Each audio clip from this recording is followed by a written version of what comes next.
மானம்ங்கிறது எங்க பிரச்சனை அப்படிங்கறது எங்களோட தலைவர் சொல்றாருன்னா, தமிழரினுடைய உரிமைகள் இருக்கு இங்கு பாதிக்கப்பட்டிருக்கிறது.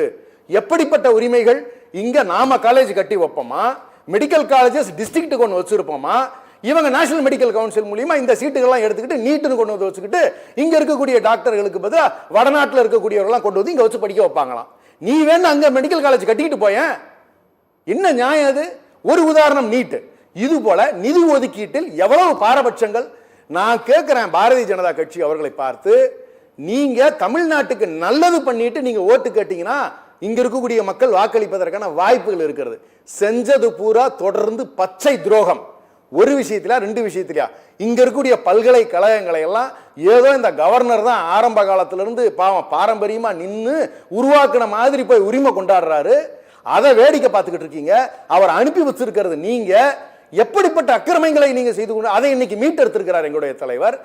எங்களோட தமிழ்நாட்டில் இருக்கக்கூடிய ஜிடிபி இன்னைக்கு என்ன லெவல்ல நிக்குது, எவ்வளவு வளர்ச்சியை கொடுத்திருக்கோம். அண்ணா அழகா நம்முடைய எத்தனை திட்டங்கள், இப்படி திட்டங்களை கொடுத்து தமிழ்நாட்டை வளர்த்தி கொண்டிருக்கக்கூடிய நிலையில இப்போ ஓரணியில் தமிழ்நாட்டு மக்கள் நிற்க வேண்டிய காலகட்டத்திற்கு கொண்டு போய் நம்மை தள்ளி இருக்கிறார்கள்.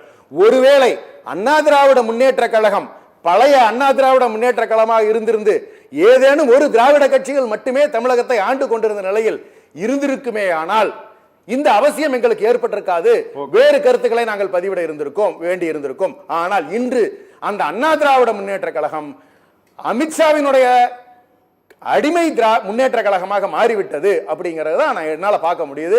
இதுதான் இந்த அவசியம். ஓரணியில் தமிழ்நாடு அப்படிங்கிறது தமிழ்நாட்டு மக்களுடைய நலன் சார்ந்து அவர்களுக்கு ஏற்பட்டிருக்கக்கூடிய நன்மைகளை இந்த திட்டங்களை சொல்லுவதற்காகவும், எப்படியெல்லாம் இந்த பாரதிய ஜனதா அண்ணா திராவிட முன்னேற்ற கழகம் மற்றும் அதன் கூட்டணியினர் எப்படியெல்லாம் தமிழ்நாட்டிற்கு அக்கிரமங்களை செய்திருக்கிறார்கள், தங்களுடைய தனித்தன்மை இழந்து எப்படியெல்லாம் அழிக்கப்பட்டிருக்கிறார்கள் பாரதிய ஜனதாவால்ங்கிறத தெரிஞ்சுக்குவதற்கான, அவர்களுக்கு சொல்லுவதற்கான பிரச்சாரம் தான் இந்த பிரச்சாரம். அதுவும் வீடு வீடாக சென்று எங்களுடைய கட்சியினர் தெளிவாக சொல்லுகிறார்கள். இனி மக்கள் முடிவெடுப்பார்கள்.